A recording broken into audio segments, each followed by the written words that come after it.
El Señor esté con ustedes. Proclamación del Santo Evangelio según San Mateo. Gloria a ti, Señor. En aquel tiempo Jesús vio a un hombre llamado Mateo sentado a su mesa de recaudador de impuestos y le dijo: sígueme. Él se levantó y lo siguió. Después, cuando estaba a la mesa en casa de Mateo, muchos publicanos y pecadores se sentaron también a comer con Jesús y sus discípulos.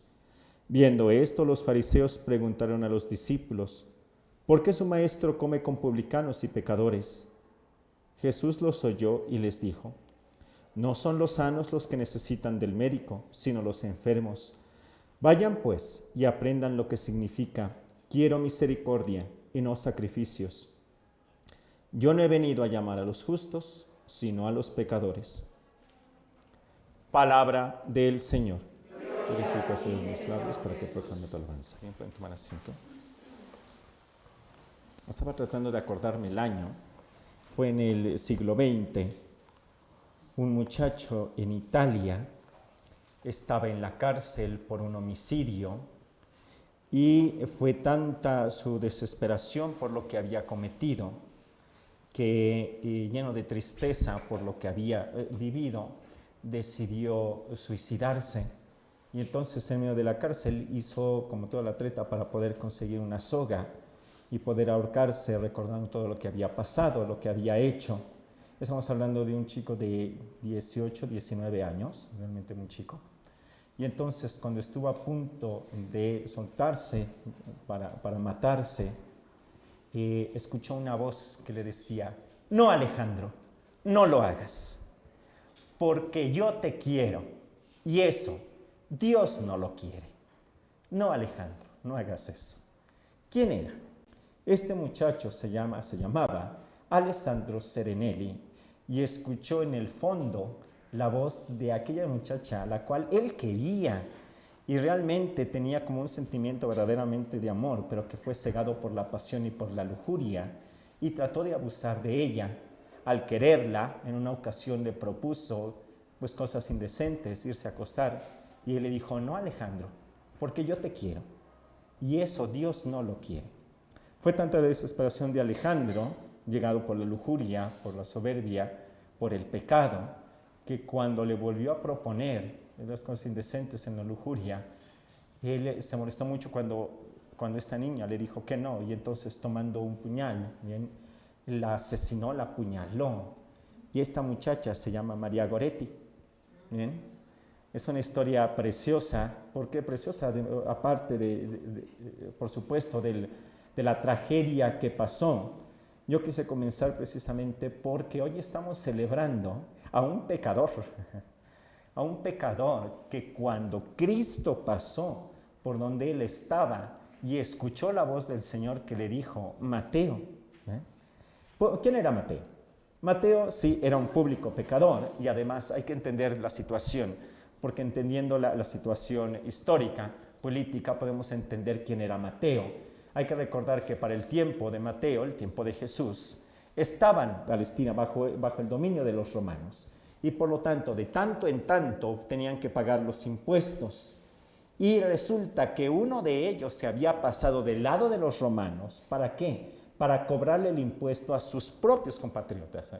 Y entonces era no solamente pecador, sino traidor. O sea, era visto de lo peor que pudiera haber en el pueblo de Israel. Seguramente sí era muy considerado, o más o menos, por los romanos, pero odiados por los de su pueblo, porque sabían que además del impuesto, también él se guardaba lo suyo. Bien. Entonces iba para el Imperio Romano y para mí. 2 para el Imperio Romano, 1 para mí. Otro para el Imperio Romano, 2 para mí.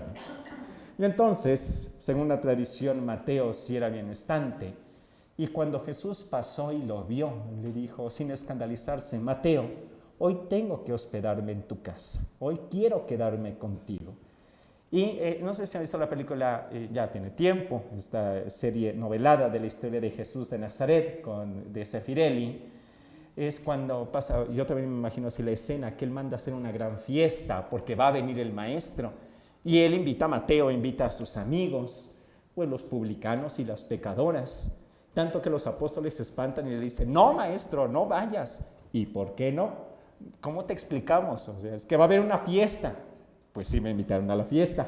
No, es de que no va a ser cualquier fiesta.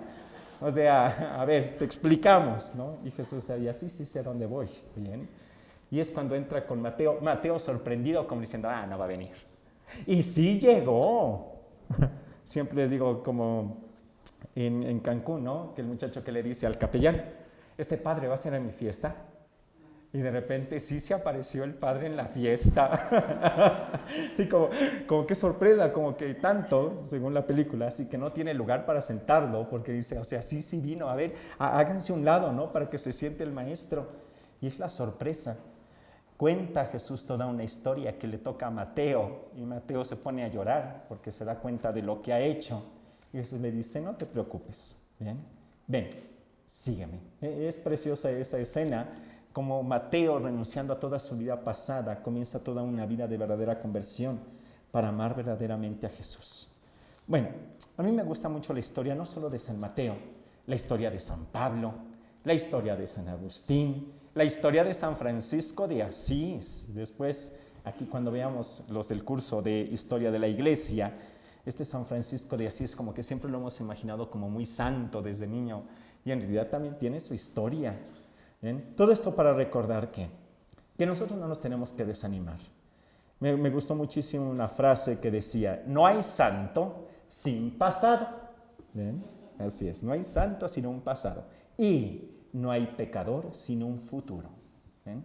La misericordia y el poder de Dios es tan grande que puede sacar, como dice la oración colecta, la oración con la que comenzamos esta misa, tú que te dignaste elegir a San Mateo para convertirlo de publicano en apóstol, concédenos y sostenidos por su ejemplo, seguirte y vivir fielmente unidos siempre a ti. Esa es la oración de hoy para todos nosotros, que nosotros podamos pasar de lo que haya pasado en nuestra vida. Jesús no se enoja, Él no nos regaña, Él no nos juzga, Él lo único que ve para el futuro es para nosotros todo un camino de santidad. Bueno, ¿qué pasó con Alessandro? Este muchacho que quiso suicidarse después de haber visto, lo metieron en la cárcel, al ser menor de edad, tenía 18 años, 17 allá eran 21 años para ser mayor de edad. No podían condenarlo a la pena de muerte, bien, así que estuvo en cadena perpetua. Pero cuando él cuando él entra en desesperación y quiso suicidarse, escuchó esa voz de María Goretti que le había dicho el día en el que él la estaba asesinando, no Alejandro, porque yo te quiero. Y eso Dios no lo quiere. Comenzó toda una vida de conversión, tanto que pudo salir de la cárcel, ir a ver a la mamá de María Goretti, que fue un momento muy fuerte, y entrar después en un convento franciscano, no para ser franciscano, sino para ayudar para hacer la limpieza, para ser el portero, para limpiar las cosas. Y él siguió ahí, ¿no? Viviendo la vida de los monjes, sino realmente no fue monje, pero acompañándolos en una vida realmente de santidad. Bueno, ¿cómo acaba esta historia? Por eso digo que es una historia muy hermosa, como la historia de San Mateo. Bien, hoy estamos esperando la canonización de Alessandro Serenelli. Muy bien, es muy hermosa la historia porque nos hace dar cuenta de la fuerza que tiene el amor que llamó a Mateo para decirle, ven y sígueme, y la fuerza de otros muchos hombres y mujeres en los cuales pasa el amor por su vida y son capaces, ese amor que es nuestro Señor, de poder sacarlos del pecado para llevarnos a la santidad. Bueno, pues hoy le damos gracias a nuestro Señor por darnos este hermoso ejemplo de San Mateo, la gracia de darnos cuenta que no importa nuestro pasado, tenemos la oportunidad de seguir adelante para ser verdaderamente santos. Que así sea.